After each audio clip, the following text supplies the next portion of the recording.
நம்ம குழந்தைங்களுக்கு ஸ்நாக்ஸ் ரெகுலராக கொடுப்போம். என்னைக்காச்சும் ஒரு நாள் தான் நம்ம மண்டையில டொய்ன்னு அடிச்சு, சரி என்னைக்காச்சும் ஹெல்த்தியாக கொடுப்போமே அப்படின்ட்டு யோசிப்போம். ஸோ இதை செய்யறதுக்கே நம்ம 10 வாரத்த கடந்துருவோம். இன்றைக்கி நான் வந்து சுண்டலை வந்து கொஞ்சம் முளைக்கட்டி தங்க புளிக்கு வேக வச்சு கொடுத்துருக்கேன். ஸோ இது வந்து ஒரு 3, 4 விசில் விட்டால் போதும், நல்லா வெந்து வந்துடும். இப்போல்லாம் தங்க புளியோட ஃபேவரட் லிஸ்ட்டில் இந்த பேட் அப்பளமும் ஒன்று. ஸோ அவருக்கு வேணுமோ இல்லையோ அவர் ஃப்ரெண்ட்ஸ்க்கு வேணும் அப்படின்னு கேட்டு வாங்கிட்டு போகிறாரு.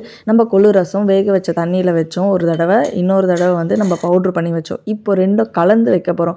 என்ன பிரியா நீ மாட்டே ஏதாவது சொல்லிட்டு இருக்க அப்படின்னு தான் நினைக்கிறீங்க. Cooking is all about creativity and இந்த ரெசிபி சக்ஸஸ் ஆனதால தான் உங்ககிட்ட ஷேர் பண்ணுறேன். ஸோ இன்றைக்கி ஒரே ஒரு ஸ்பூன் அளவுக்கு தான் வந்து நம்ம வந்து ஃப்ரை பண்ணி அதையும் போட்டிருக்கோம். வேக வச்ச கொள்ளு தண்ணியும் மிக்ஸ் பண்ணியிருக்கோம். நல்லா சூப்பராக இருந்தது. அண்ட் இப்போல்லாம் காஞ்ச மிளகாலாம் வந்து இந்த மாதிரி எல்லோ கலரில் இருக்கிறதெல்லாம் சேர்த்து சாப்பிட்டா கேன்சர் வரும் அப்படியெல்லாம் சொல்கிறாங்க. என்ன தாண்டா சாப்பிட்றது அப்படின்னு தான் இருக்குது. நம்ம செடியில் வர சங்குப்பூவெல்லாம் நல்லா கலெக்ட் பண்ணி வச்சு இந்த மாதிரி காய வச்சுக்கிறது. ஸோ தங்கப்பிள்ளைக்கு உடம்பு முடியல, வயிறு வலி, சளி அந்த மாதிரிலாம் இருக்கிற டைமில் காலையிலே இந்த சங்குப்பூ டீ வச்சு கொடுத்துறது. தங்கப்பிள்ளையும் ஒரு வழியாக ஸ்கூலுக்கு அனுப்பி வச்சுட்டு நம்ம ரிலாக்ஸாக உட்காந்து இந்த பழைய சாதத்தோட இந்த சின்ன வெங்காயம் வச்சு சேர்த்து சாப்பிட்ற சுகம் இருக்கே.